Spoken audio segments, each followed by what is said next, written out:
Namaste. My name is Adarsh Williams. I am a yoga and movement teacher. I also teach meditation, pranayama. I teach yoga philosophy and yoga anatomy.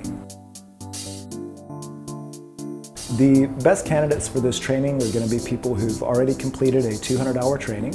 Probably they will not have already done second series, maybe some will, but they want to have a similar intensity of practice, that they have a regular yoga routine, that they're engaged in it daily, that they've began approaching positions like back bends and inversions. But it'll be our task during the training to complete the second series. I've decided to base this training on advanced yoga postures and on leadership. At this point, many of these teachers have already learned the basics around leading a yoga class. They understand what the basic alignments are, and they understand the basic formulas. So what we want to focus on now is leadership, building community. That's learning how to step up, how to guide others. I believe that everything can be learned. A lot of people don't realize this about me, but by my nature, I'm actually a very shy person, very introverted. I was an only child and spent a lot of time by myself. So I began retraining myself to be more extroverted, to step up in a position of leadership when I need to be the center of attention. In fact, we know that skill acquisition is a biological process, that it's not just you're training yourself, but you're actually training your nervous system.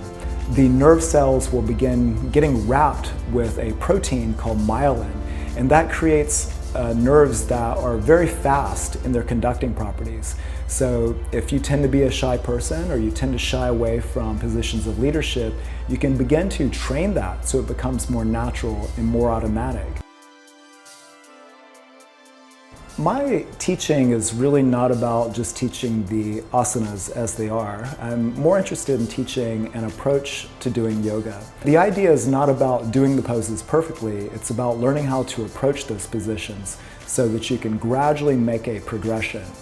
Or for some students, it's actually learning how to regress, how to step back and learn really the building blocks of those poses. Sometimes I think that the yogis who have the best yoga practices struggle to teach. They don't really understand the process.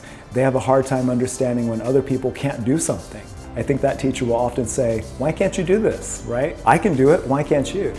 But that's not an effective teaching strategy. Whereas the yogis who have struggled a little more with the practice, generally they understand the step-by-step method of teaching someone else. So we're really focused on using those postures as just a vehicle. It's not about accomplishing the particular poses, it's about learning a system or an approach to the yoga practice. The thing about yoga that has always resonated with me is that it's meant to be an oral tradition, that the teacher teaches the student, and then the student will apply those lessons as he or she needs in her life and in her situation. Because of that, it's being constantly updated. We're in a really exciting period of yoga now in which more yoga teachers are embracing science and modern technology in their teachings. For example, on Instagram now, a yoga teacher can go on and can learn from the best gymnast in the world. So instead of just learning the yoga handstand, the way that the yoga teachers might do it, they're learning the way that a gymnast might approach it. So we're learning from each other in this way. Likewise, the gymnasts are applying a more meditative process to their practice. I've personally taken all of the yoga wisdom, for example, the Yoga Sutras of Patanjali, it's 2,000 years old, and I've tried to equate that with things like TED Talks or what I learned from executive friends in Silicon Valley. How do these lessons apply? Are they practical? And what we'll see often is that they are practical. Or if it's not, then it's easy to let that thing go. So that's really the beauty of an oral tradition, is that it's constantly changing, constantly evolving with the times. I want to invite you, the yoga teacher, the yoga enthusiast, to join me in this wonderful experiential process of the yoga 300-hour teacher training.